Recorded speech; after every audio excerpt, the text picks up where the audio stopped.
hoe om net oor daai ding te kom van, ek weet nie of ek dit sal kan doen nie, ek weet nie of ek goed genoeg is nie. My hartsbegeerte is om ander mense te help, om vir ander mense iets so eenvoudigs te maak, dat almal dit kan snap. Ek love dit. Ek leef absoluut my passie uit. Ek werk van die huis af, ek werk van my foon af, ek werk by my woefies, ek kan doen wat ek wil. As ek nou op 'n vliegtuig wil klim en vir my seun gaan kuier, kan ek gaan. Gunsteling persoon gaan kuier, kan ek nou vlieg. En as ek nou Australië toe wil vlieg, kan ek vir my 'n kaartjie koop.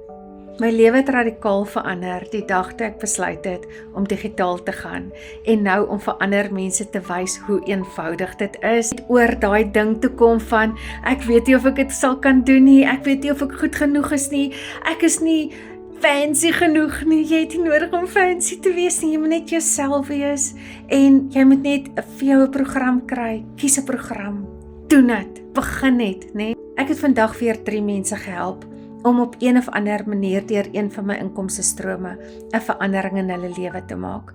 En dit is vir my die grootste voorreg. En na gister se potcoaching weet ek is nou meer as ooit gereed om my community oop te maak. En dit gaan uit en uit wees vir eiendomsagente en digitale bemarkers wat hulle brand wil verbeter.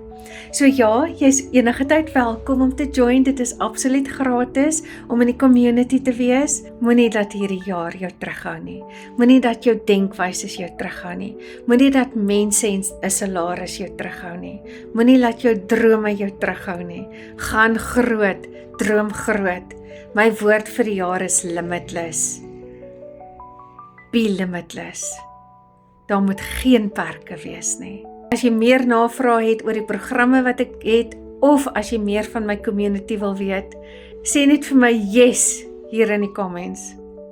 En ek kyk uit na jou.